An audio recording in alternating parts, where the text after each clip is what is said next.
حديث النور والصدق هو الداعي إلى الحق يجمعه البخاري ويهديه بسم الله الرحمن الرحيم. الحمد لله رب العالمين والعاقبة للمتقين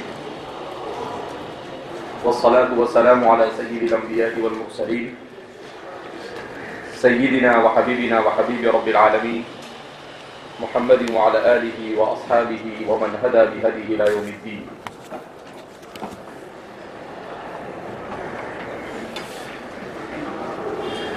فتنوں کے سلسلے میں ایک بیان کیا گیا تھا کہ فتن خارجی، الفتنۃ الخارجیہ، الفتن الخارجیہ، اور دوسرے الفتن الداخلیہ.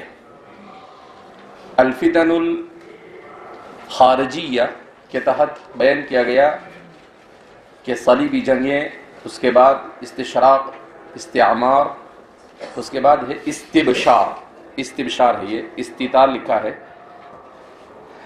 استبشار. اس کے بعد ہے گلوبلائزیشن، غوغا لکھا ہے، لیکن یہ ہے العولمہ، عربی میں اس کو کہتے ہیں العولمہ. اور اس کے بعد ہے رانڈ کارپوریشن.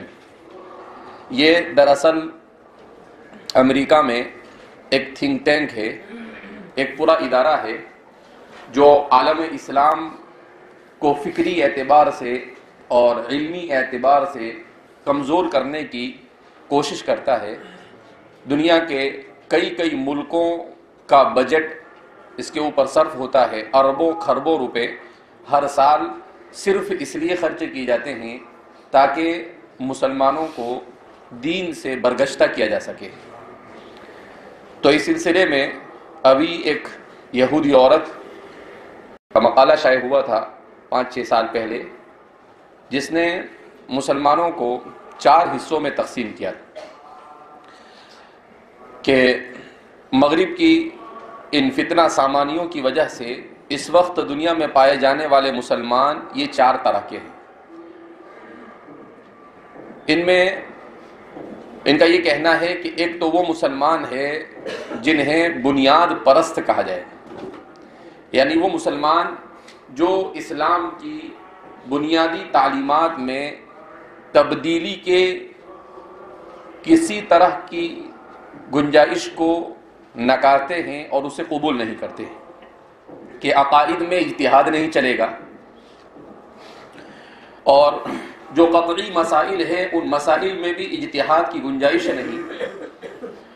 تو ایسوں کو بنیاد پرست کہتے ہیں. ہم اہل مدارس کو وہ لوگ بنیاد پرست کی فہرست میں ڈالتے ہیں کہ اس میں مدارس اسلامیہ، دعوت و تبلیغ اور خانقاہ کی جو تحریکات ہے یہ بنیاد پرست قسم کے مسلمان ہے جو اسلام کی بنیادی تعلیمات سے مکمل طور پر وابستہ ہے اور اس میں کسی طرح کی ڈھیل انہیں پسند نہیں. دوسرے نمبر پر وہ مسلمانوں کی قسم کرتے ہیں دہشت گرد. یہ ان مسلمانوں کو دہشت گرد کہتے ہیں جو مسلمان اسلام کی سربلندی کے لیے جہاد کرتے ہیں. لِتَكُونَ كَلِمَةُ اللَّهِ هِيَ الْعُلْيَا. تو جو اسلام کو بزور قوت اور بزور طاقت دنیا میں نافذ کرنے کے لیے مساعی اور جد و جہد کرتے ہیں، ایسے مسلمانوں کو یہ دہشت گرد کہتے ہیں. جبکہ دنیا کے سب سے بڑے دہشت گرد یہ خود ہے.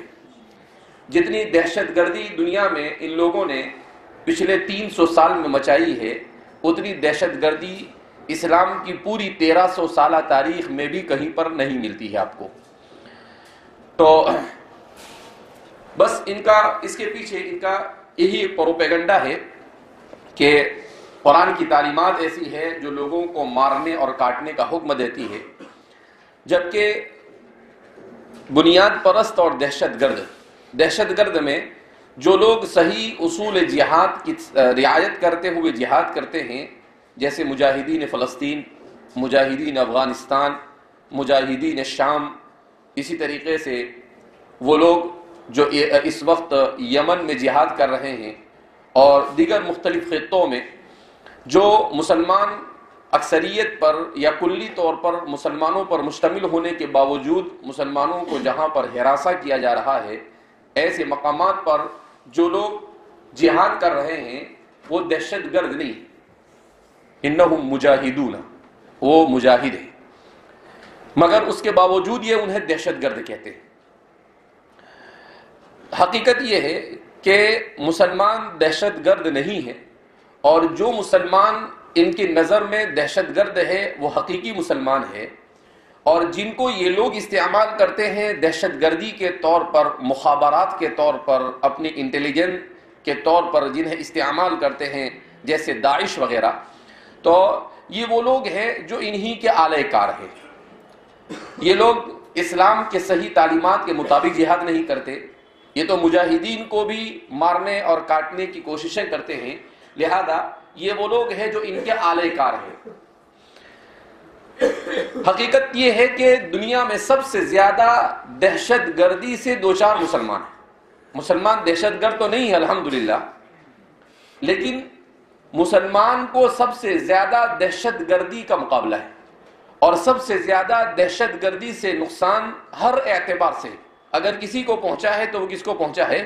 مسلمان کو پہنچا ہے، چاہے وہ اپنے ان لوگوں کے ذریعے جن کو مغرب نے اپنا آلہ کار بنا کر استعمال کیا، یا مغرب کا براہ راست ان پر حملہ کر کر، تو ان تمام صورتوں میں سب سے زیادہ عام طور پر میڈیا میں ایک جملہ یہ لوگ استعمال کرتے ہیں کہ تمام مسلمان تو دہشت گرد نہیں مگر ہر دہشت گرد مسلمان ہے، یہ جملہ استعمال کرتے ہیں، جبکہ یہ حقیقت سے بالکل ماورا ہے۔ تاریخ اٹھا کر دیکھیں تو الحمدللہ مسلمانوں نے امن و امان کی جتنے مثالیں قائم کی ہے، ایک انگریز نے خود کتاب لکھی اور اس نے لکھا الفاتحون الرحماء، دنیا کے رحم دل اگر کوئی فاتحین ہے تو وہ کون ہے؟ مسلمان ہے۔ مگر بہرحال ان لوگوں کو چونکہ اسلام سے بیر ہے، قرآن کریم تو صاف کہتا ہے وَدَّ كَثِيرٌ مِّنْ أَهْلِ الْكِتَابِ لَوْ يَرُدُّونَكُم مِّن بَعْدِ إِيمَانِكُمْ، تو حسد کا دنیا میں کوئی علاج نہیں، دنیا میں کینے کا کوئی علاج نہیں، تو یہ وہ بیماری کا شکار ہے۔ بہرحال ان کا نتیجہ فی نار جہنم خالدین فیہا کے علاوہ اور کوئی ہو بھی سکتا نہیں۔ اس کے بعد مسلمانوں کے قسم وہ گردانتے ہیں جس کو ماڈرن مسلمان کہتے ہیں، ماڈرنزم کے حامل، یعنی وہ مسلمان جو لچکدار ہو، وہ مسلمان جو عقائد میں بھی اجتہاد کی کوشش کرتے ہو، وہ مسلمان جو ہر جگہ پر مغرب سے مرعوب ہو کر مغرب کی مرعوبیت کا شکار ہو، وہ تمام کے تمام لوگ یہ ماڈرن مسلمان کہے جاتے ہیں، اور ان سے دو قدم آگے یہ سیکولر مسلمان ہے۔ ماڈرن مسلمان تو پھر بھی کچھ نہ کچھ درجے میں اسلام کے ساتھ اگرچہ ظاہری طور پر اسلام کی تعلیمات سے وابستہ نہیں ہوتا، مگر اس کے اندر تو بہرحال اسلام جاگتا ہوتا ہے۔ مگر تیسری قسم وہ ہے جس کو سیکولر مسلمان کہا جاتا ہے۔ یہ وہ لوگ ہیں جو ظاہری اور باطنی، جن کو ہماری اپنی زبان میں، علمی زبان میں اور اسلامی زبان میں منافق کہا جا سکتا ہے، یہ سیکولر مسلمان انہی کو کہا جاتا ہے کہ جن کو اسلام سے کوئی واسطہ نہیں۔ ابھی 2-3 سال پہلے ہمارے یہ تھانہ بمبئی سے ایک مجلہ نکلتا ہے، اس بات نام ہے اس کا، 3 جلدوں میں تقریباً 2400 صفحات پر مضامین اس کے اندر میں آئے، تو احیاء دین اور اس کے لیے ہونے والی مسائل، تو بہت اچھا عنوان تھا، میں نے کہا کہ اچھی چیز ہوگی، تو میں نے اس کا کہیں پر تبصرہ پڑھا، تو میں نے فون کر کر اس کو منگوایا۔ جب آیا میرے پاس تو حیرت کی انتہا نہیں رہی کہ اس میں تقریباً 99% 98% لکھنے والے مسلمان، مگر پورا 2300 صفحات پر مشتمل وہ مجلہ اس بات پورا کے پورا اسلامی تعلیمات کے خلاف۔ کتنے صفحات پر؟ 2300 صفحات پر، پورا اسلام کی تعلیمات کے خلاف مجلہ اس بات، 2300 سے زیادہ صفحات پر پورا، اس میں سب لکھنے والے ہیں، مگر ان سب نے اسلام کی تعلیمات کے خلاف لکھا ہے، سب نے اسلام کو ٹارگیٹ بنایا ہے۔ تو یہ سب سیکولر قسم کے لوگ ہیں جو اپنے آپ کو بہت زیادہ ہوشیار سمجھتے ہیں، اور اس میں لکھتے بھی ہیں کہ ہمارا ان تحریروں سے کسی کی دل آزاری مقصود نہیں، کسی کی دل آزاری ہمارا مقصد نہیں ہے۔ یعنی مسلمان کو دل آزاری ہو تو چل جائے، مگر ان کے اپنے آقاؤں کی دل آزاری نہیں ہونی چاہیے۔ تو یہ سیکولر قسم کے مسلمان ہیں جو نماز بھی ڈھنگ سے پڑھتے نہیں ہیں، زندگی میں کبھی کبھار نماز کے لیے آ گئے تو آ گئے، اور ان کو اسلام سے دور دور تک کے کوئی واسطہ نہیں ہو سکتا ہے، جس کو میں تو یہ کہہ سکتا ہوں کہ سوائے منافق ہونے کے ان کے پاس اور کوئی چیز باقی رہتی نہیں ہے۔ کشات العائر بین الغنمین، اس بکری کی طرح جو دو بکروں کے بیچ میں کھڑی ہو۔ اللہ کے رسول صلی اللہ علیہ وسلم نے اسی لیے اس کی مثال ایسی دی ہے کہ مغرب سے بھی وہ وابستہ رہنا چاہتے ہیں اور اپنے آپ کو مسلمان بھی کہلوانا چاہتے ہیں۔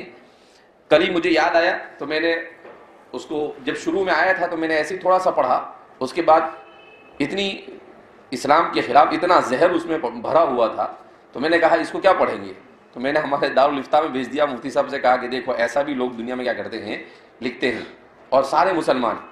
پھر مجھے کل یاد آیا تو میں نے کل پھر منگوایا اس کو، اور میں نے سوچا ہے کہ ان تمام منافقوں کے کم سے کم نام کی ایک فہرست کیا ہونی چاہیے، تیار ہونی چاہیے، تاکہ کہیں پر بھی ان کی تحریر آدمی پڑھے تو اسے پتہ چل جاوے کہ یہ انہی منافقین میں سے حضرت کا شمار ہوتا ہے اور اس کی تحریر سے متاثر نہ ہو۔ اسی غرض سے میں نے کل ہی اس کو منگایا اور میں رات میں اس کو پڑھ رہا تھا۔ بہرحال میری پڑھنے کی ہمت نہیں ہوئی آگے اس کو، لیکن اتنا ضرور کہہ سکتے ہیں کہ وہ سارے کے سارے سیکولر قسم کے اور منافق قسم کے لوگ ہیں، یا تو اللہ انہیں ہدایت دے دے، اور اگر ان کے مقدر میں ہدایت نہ ہو تو اللہ رب العزت ان کے شرور و فتن سے ہم مسلمانوں کو محفوظ فرمائے۔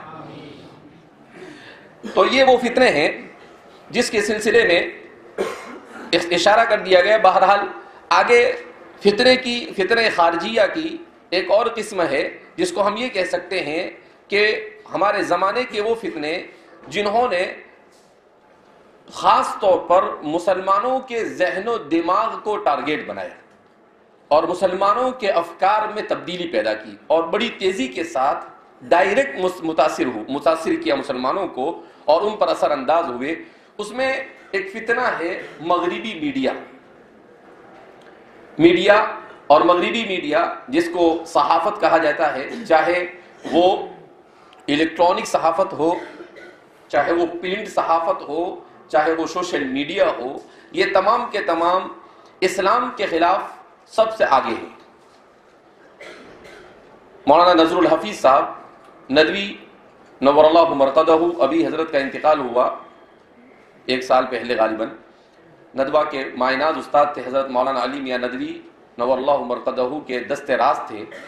تو آپ نے مستقل ایک کتاب لکھی ہے جو ہمارے طلباء کو ضرور اس کا مطالعہ کرنا چاہیے، مغربی میڈیا اور اس کے اثرات۔ تو حضرت مولانا نے مغربی میڈیا اور اس کے اثرات لکھے ہیں، دنیا کی کئی زبانوں میں اس کتاب کا ترجمہ ہوا ہے، عربی میں، اردو میں، اور اصل لکھی گئی اردو میں لیکن دوسری زبانوں میں اس کا ترجمہ ہوا ہے، اور اردو میں شاید اس موضوع پر یہ ایک اچھی سب سے بہتر کاوش ہے، اور وہ ہندوستان اور بر صغیر میں ملا کر تقریباً اس کے اب تک کے 10 سے 20 ایڈیشن شائع ہو چکے ہیں۔ تو مغربی میڈیا اور اس کے اثرات، اس میں بہت اچھے انداز میں انہوں نے مولانا نے ثابت کیا ہے کہ مغربی میڈیا کس طریقے سے لوگوں کے ذہنیت کو خراب کرتی ہے اور کس طریقے سے وہ مسلمانوں کے خلاف زہر اگلتی ہے۔ دوسرا ہتھیار، سب سے بڑا ہتھیار جس کو مسلمانوں کے خلاف استعمال کیا گیا وہ ہے تعلیم، کہ تعلیم کے ذریعے سے انہوں نے مسلمانوں کو بہت زیادہ ایسے تعلیم کے ذریعے سے انہوں نے ایسی سازشیں رچی کہ تعلیم ہی کی وجہ سے عالم اسلام میں ماڈرن اور سیکولر لوگ وجود میں آئے۔ تعلیم کو ایک مؤثر ہتھیار کے طور پر انہوں نے استعمال کیا۔ حضرت مولانا مفتی شفیع صاحب کے خاص حضرت کے مرید تھے پروفیسر حسن عسکری۔ تو پروفیسر حسن عسکری یہ فرینچ، اردو، انگلش، ان 3 زبانوں کے ادیب تھے اور پہلے بہت ماڈرن تھے۔ پھر کراچی میں حضرت مفتی شفیع صاحب کے ہتھے چڑھ گئے، مفتی صاحب کی صحبت میں آئے تو ظاہر سی بات ہے مفتی صاحب نے ان کو پروفیسر سے مولانا بنا دیا۔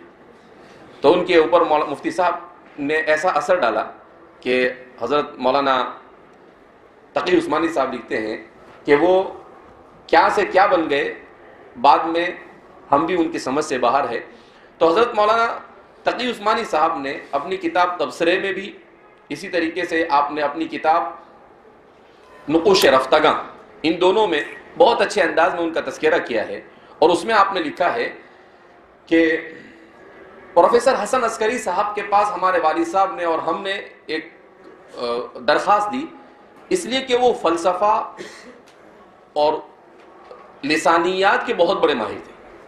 تو ہم نے ان سے کہا کہ علماء جو ہے یہ مغربی فکر اور فلسفے کی گہرائی سے واقف نہیں ہے، جس کی وجہ سے علماء کے ان افکار سے متاثر ہونے کے خدشات بہت بڑھ گئے۔ تو آپ کوئی ایسی کتاب مختصر سے متن کے طور پر لکھیے کہ اس کتاب کو پڑھنے کے بعد علماء ان افکار سے متاثر نہ رہیں۔ تو انہوں نے بڑا اچھا کام کیا اور ایک کتاب لکھی جس کتاب کا نام ہی مغربی گمراہیاں، اور اصل تو اس کا نام وہ چھپی ہے جدیدیت سے، جدیدیت اور اس کی گمراہیاں اور مغربی گمراہیوں کی فہرست۔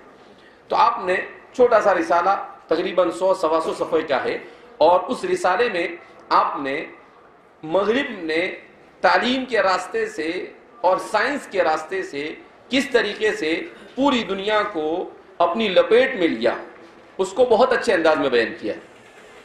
اس کتاب میں سے 2-4 چیزیں ایسی ہیں جو جاننے سے تعلق رکھتی ہے، میں اس کو آپ کے سامنے پڑھ کر بتا دیتا ہوں۔ یورپ کی ذہنی انحطاط کی تاریخ، سب سے پہلے تو مجھے ان کا ہیڈنگ بڑا اچھا لگا کہ یورپ جس چیز کو اپنی ترقی پر نازاں ہے اس کا آپ نے عنوان ہی دے دیا ذہنی انحطاط کی تاریخ، کہ جس کو آپ ترقی سمجھتے ہیں یہ ترقی نہیں بلکہ انحطاط اور تنزلی ہے۔ اور ذہنی انحطاط یعنی یورپ جو اپنے آپ کو سب سے زیادہ تعلیم یافتہ، سب سے زیادہ ذہین اور سب سے زیادہ ذہنی اعتبار سے سب سے ہوشیار اور شانہ سمجھتا ہے، اس کے بارے میں آپ نے ہیڈنگ لگا ذہنی انحطاط کی تاریخ، کہ تم ذہنی انحطاط کے شکار ہو۔ ایک ایسا آدمی جو پورا مغربیت سے متاثر ہو اور پھر وہ جب اسلام کی طرف آتا ہے تو اسے اسلام کی قدر ہوتی ہے۔ انہوں نے اسلام کو ہضم کیا، انہوں نے سمجھا، اور ان کے اوپر یہ بات کھل کر سامنے آئی کہ بھائی حقیقی روشنی تو ادھر ہی ہے۔ تو اس لیے آپ نے بہت اچھے انداز میں آپ کی کتاب میں سے میں 1-2 اقتباس ہی میں نے لیے ہیں، زیادہ نہیں، ورنہ وہ کتاب ایسی ہے کہ اس کو درسن پڑھنا چاہیے۔ صرف اسلام ہی نہیں بلکہ مشرق کے سارے ادیان کا انحصار زیادہ تر زبانی روایت پر ہے، لکھی ہوئی کتابوں پر نہیں، لکھی ہوئی کتاب روایت پر ہے۔ یہ سب کیا ہے؟ بخاری کیا ہے؟ روایت۔ وَبِهِ قَالَ حَدَّثَنَا، یہ کیا ہے؟ روایت۔ یعنی علم سینہ بسینہ چلا ہے، سفینے میں بعد میں منتقل ہوا ہے۔ ہمارے نزدیک کسی دین کے زندہ ہونے کا معیار یہ ہے کہ روایت شروع سے لے کر آج تک کلی حیثیت سے سلسلہ اور سینہ بسینہ منتقل ہوتی چلی آ رہی ہو، سینہ بسینہ۔ اسی لیے ہم کیا کہتے ہیں؟ وَبِهِ حَدَّثَنَا، ای وَبِالْإِسْنَادِ الْمُتَّصِلِ مِنَّا إِلَى الْإِمَامِ الْبُخَارِيِّ۔ وَبِهِ حَدَّثَنَا کا مطلب کیا ہوتا ہے؟ وَبِالْإِسْنَادِ الْمُتَّصِلِ مِنَّا، کہ سند متصل سے مجھ سے لے کر امام صاحب تک، امام بخاری تک، اور پھر امام بخاری اپنی سند کیا کرتے ہیں؟ بیان کرتے ہیں۔ تو کہا کہ یہ ضروری ہے کسی بھی دین کے صحیح طور پر محفوظ رہنے کے لیے۔ پچھلے 600 یا کم از کم 400 سال سے یورپ اس تصور کو بھول چکا ہے۔ آج یورپ میں کسی قسم کی بھی کوئی روایت ایسی باقی نہیں جو سینہ بسینہ چلی آ رہی ہو۔ یورپ اس قسم کی روایت کو قابل استناد نہیں سمجھتا ہے، اور صرف ایسی شہادتوں کو قبول کرتا ہے جو تحریری شکل میں موجود ہو، جو کس میں موجود ہو؟ تحریری شکل میں موجود ہو۔ اس کے علاوہ ان کے یہاں پر روایت کا، سینہ بسینہ کا کسی طرح سے کوئی تصور ہے نہیں، اور وہ اسے قبول کرتے نہیں۔ اس کے بعد آپ نے اس ذہنیت کے مطابق یورپ کے لوگ عموماً اپنی تہذیب کی تاریخ یونان سے شروع کرتے ہیں۔ اپنی تہذیب کی تاریخ کہاں سے شروع کرتے ہیں؟ یونان سے۔ چنانچہ یورپ کی تاریخ کے ادوار کا خاکہ کچھ اس طرح بنتا ہے۔ بالکل مختصر میں بڑے اچھے انداز میں آپ نے فتنہ مغرب کو سمجھا دیا ہے۔ یونانی دور، رومی دور، عیسوی دور یا ازمنہ وسطیٰ 5ویں صدی عیسوی اور 15ویں صدی عیسوی کے درمیان کا سمجھا جاتا ہے۔ چوتھا دور نشأت ثانیہ اس تحریک کا آغاز 1453 عیسوی سے ترکوں کے فتح قسطنطنیہ کے بعد سے ہوتا ہے۔ اس کے ساتھ اصلاح مذہب کی تاریخ یعنی پروٹسٹینٹ مذہب کی شروع ہوتی ہے۔ جدید دور کا نقطۂ آغاز اور زمانہ یہی ہے۔ اس کے بعد 5واں اقلیت کا دور ہے۔ یہ دور 17ویں صدی کے وسط سے لے کر 18ویں صدی کے وسط یا اخیر تک چلتا ہے۔ 19ویں صدی یہاں سے پیچیدگیاں شروع ہو جاتی ہے۔ بعض لوگ اسے صنعتی انقلاب کا دور کہتے ہیں، بعض لوگ اسے سائنس سے پیدا ہونے والے صنعتی انقلاب کا دور اسے تصور کرتے ہیں۔ دین کے بارے میں زیادہ تر شکوک و شبہات اور دین سے بے نیازی اسی دور میں پیدا ہوتی ہے، یعنی 18ویں صدی میں 18ویں صدی سے شروع ہوتی ہے۔ اور 7واں دور 20ویں صدی یا عصر حاضر، یہ دور دراصل پہلی جنگ عظیم یعنی 1919 کے بعد سے شروع ہوتا ہے۔ یورپ کے ایک مسلمان رینوگینو عبد الواحد یحییٰ، یہ نو مسلم تھے، فرانس کے تھے اور اسلام میں داخل ہوئے، بہت بڑے فلسفی تھے، نے کہا کہ 14ویں صدی عیسوی سے لے کر 19ویں صدی کے آخر یا پہلی جنگ عظیم تک تو دین کی مخالفت اور دین پر حملوں کا زمانہ ہے، اور اس کے بعد ایک اور نئے دور کا آغاز ہوتا ہے۔ اس نئے دور میں دین کی مخالفت سے زیادہ جھوٹے ادیان ایجاد ہو رہے ہیں۔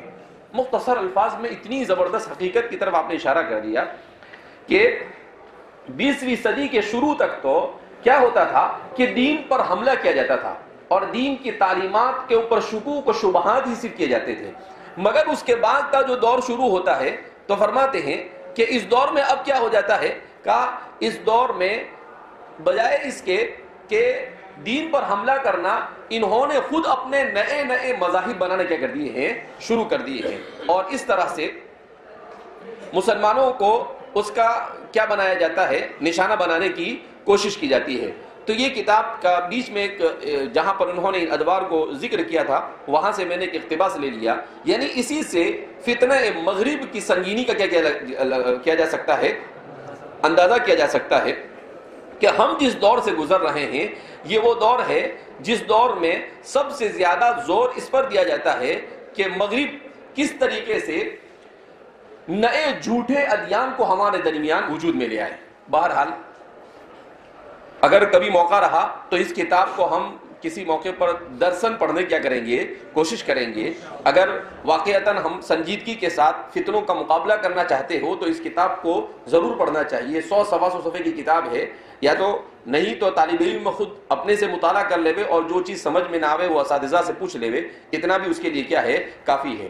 بہرحال تو تعلیم کے راستے سے بہت سارے ایسے نظریات انہوں نے عام کیے ہیں کہ اس کی نظیر دنیا کے اندر فتنہ سامانی میں کبھی نہیں ملتی ہے۔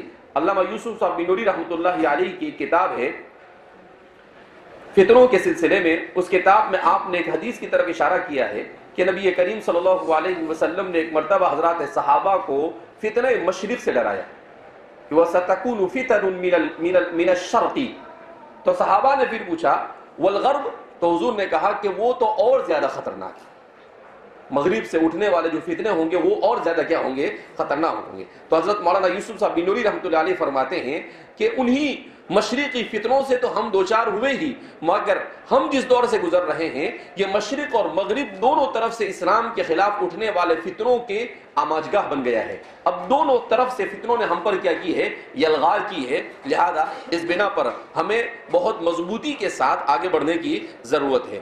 اس کے بعد اقتصاد کا میدان، اس اقتصاد کے میدان میں بھی اصل میں ان کا ٹارگیٹ اسلام ہے۔ اب جب ان کا ٹارگیٹ اسلام ہے تو یہ برابر اسلام چونکہ زندگی کے ہر پہلو پر انسان کی رہنمائی کرتا ہے، تو اکانومی، اقتصاد، تجارت یہ انسان کی سب سے اہم اور بنیادی ضرورت ہے۔ اس لیے انہوں نے کیا کیا کہ اسلام کے نظام معیشت کے مقابلے میں اپنے مذاہب کو کھڑا کیا مغرب نے، جیسا کہ انہوں نے کہا کہ یہ وہ دور ہے جس میں نئے نئے مذاہب کو کھڑا کیا گیا۔ تو بالکل آپ کی بات صحیح ہے۔ جیسے اشتراکیت، یہ 1917 کے بعد وجود میں آیا، اشتراکی مذہب جس کو سوشلزم کہا جاتا ہے۔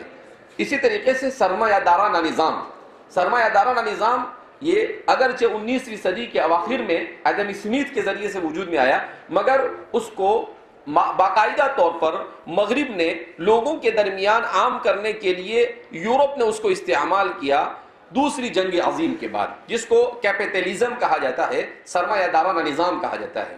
ان دو نظاموں نے اقتصاد کے اوپر، حضرت مولانا تقی عثمانی صاحب نے لکھا ہے کہ ہم جس دور سے گزر رہے ہیں اس دور میں اب سرمایہ دارانہ نظام اور اشتراکی نظام، ان دونوں نظاموں کو مکس کر دیا گیا ہے۔ اس لیے وہ فرماتے ہیں، انہوں نے بڑی اچھی اصطلاح استعمال کی ہے، مکسڈ اکانومی، مخلوط نظام معیشت کے دور سے ہم گزر رہے ہیں۔ یہ ایسا دور ہے جس میں ان کے اپنے زعم کے مطابق سرمایہ دارانہ نظام کی اچھائیوں کو لے لیا گیا اور اشتراکی نظام کی اچھائیوں کو لے کر ایک اچھا نظام وجود میں لایا گیا، اور ہمارے اپنے زعم کے مطابق سرمایہ دارانہ نظام کی برائیاں اور اشتراکی نظام کی برائیاں اور ان تمام برائیوں کا مجموعہ ہے جو مکسڈ اکانومی ہے، مخلوط نظام معیشت ہے۔ اسی لیے دنیا ہر اعتبار سے آج کیا ہے؟ پریشان ہے۔ دنیا بے روزگاری کے حساب سے پریشان ہے۔ دنیا میں ہزاروں لوگ روزانہ صرف اس لیے مر جاتے ہیں کہ ان کو کھانا نہیں ملتا۔ دنیا میں ہزاروں لوگ صرف اس لیے مر جاتے ہیں کہ ان کو صاف ستھرا پانی پینے کو نہیں ملتا ہے، صاف ستھرا پانی پینے کو نہیں ملتا ہے۔ تو اسی سے اندازہ لگایا جا سکتا ہے کہ اس اقتصادی نظام نے دنیا میں کیسی تباہی مچا رکھی ہے۔ بہرحال شیخ الاسلام حضرت مولانا تقی عثمانی صاحب کی کتاب اسلام اور جدید معیشت و تجارت، وہ پڑھنے سے تعلق رکھتی ہے، ہمارے یہاں پر مشکات میں وہ پڑھائی جاتی ہے تلخیص کے ساتھ۔ اسی طریقے سے چوتھا وہ میدان جس میں اسلام کے خلاف انہوں نے سب سے زیادہ کوشش کی ہے وہ ہے سیاست اور پالیٹکس۔ اس میں انہوں نے اسلام کے خلاف، اس میں بھی انہوں نے دو نظاموں کو کھڑا کیا۔ ایک تو جمہوریت کو کھڑا کیا جس کو ڈیموکریسی کہا جاتا ہے، الدمرقاطیہ کہا جاتا ہے۔ اہل عرب نے ڈیموکریسی کو سیدھا اٹھا کے عربی بنا دیا، الدمرقاطیہ، اور ہمارے اردو زبان میں اسے جمہوریت کہتے ہیں۔ تو جمہوریت ایک ہے۔ اسی طریقے سے رشیا میں سوویت یونین جس کو کہا جاتا ہے، وہاں پر جنگ عظیم اول کے زمانے میں کارل مارکس اور لینن، یہ دو مغربی مفکر ہیں۔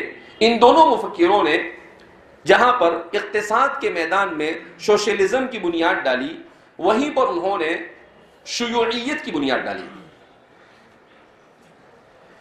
شیوعیت کس کو کہتے ہیں؟ شیوعیت اصل میں کہا جاتا ہے دین کی تاریخی تشریح اور توضیح کو، جس کو انگریزی زبان کے اندر میں کمیونزم کہا جاتا ہے۔ تو اسی کمیونزم کو انہوں نے، تو اس طرح سے اسلام کے نظام کے مقابلے میں دو نظام انہوں نے کھڑے کیے، ایک ہے جمہوریت اور دوسرا ہے کمیونزم۔